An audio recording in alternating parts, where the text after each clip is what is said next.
And what about like time management? How do you manage your time when you're home? Like, do you spend a lot of time on the practicing part, or more on the business part, or? The business part, man, I hate that part. But no, there's a lot of, well, in our band we have 4 guys who really, like, we constantly, if it's t-shirts, or if it's like, if it's the financial side, if it's, you know, the like, where are we playing, our tour schedule, like organizing. There's so much. There's people, you know, even when I was younger, I didn't realize. I had a father and uncle that were in the music business. I didn't realize how hard it is to get everything together. But I try to do a lot of practicing on a pad. And, you know, it's hard to, like, you know, just play a full kit. You know, but we're very fortunate where my dad and uncle practice house. We go there. It's out in the middle of nowhere. It has no street address, so it's off the maps. Yeah, you know? you can play whenever you want. Been very blessed. Yeah, that's the big thing. So, and it's hard, man. When you get home, like we scatter like rats. We're just everywhere, and like, because people have, you know, Chris has a little boy. John, our bass player, has 2 little girls. I got a little girl coming in November. Awesome. So, and Ben has a dog. It is his child. He carries around like a little baby. Everybody's got priorities, man. Yeah. But I try to really practice a lot. Like, I was in drum line when I was in high school, and Chris and John were too. We were in the same drum line, and I think a lot of that mentality of discipline, and like, even though it sucks, but like standing at attention still, you know, that discipline is like, at the time I was like, man, this is so, you're standing there and you're just like, this is so stupid. Why are we doing this? But it's kind of, I think it kind of trains you to have a little bit more discipline to play your instrument, you know.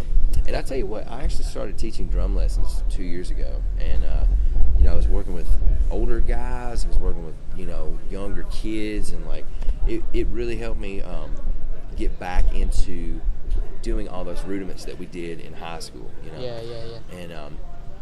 And it's fun, man. I think rudiments are one of the things that you don't, like, a lot of people get into playing drums and they're just like, you know, it's all about just playing, and that's great, that you need that creative side.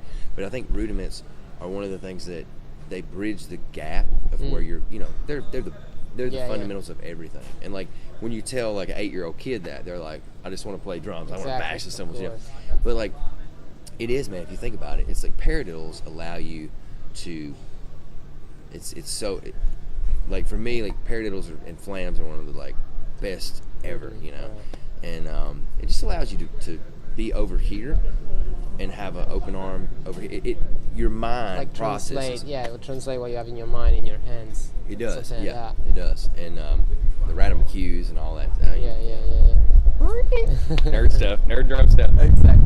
But it's important. It really is, you know. Awesome.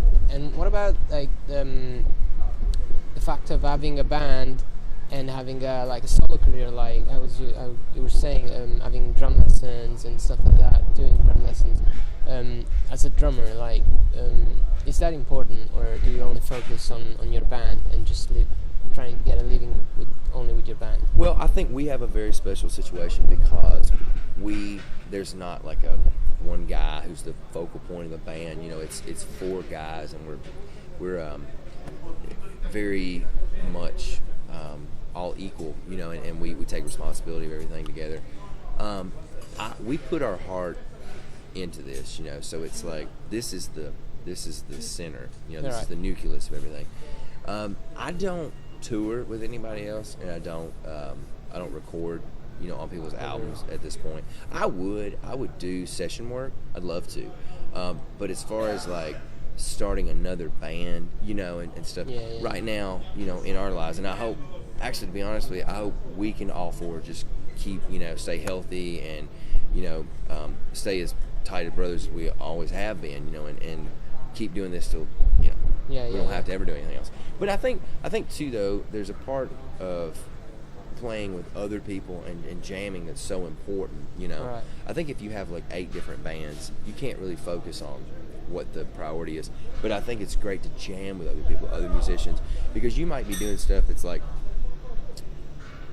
you might be doing like sambas and rumba claves and sitting around doing all these great bossa nova beats, but then you go to like a rock band, and your head is totally spun. You know what I'm saying? Yeah, Like still me, learn a lot of language. Yeah, you get different musical languages. if you're jamming funk or something like that, and you go into like a country band, it's like it's totally opposite.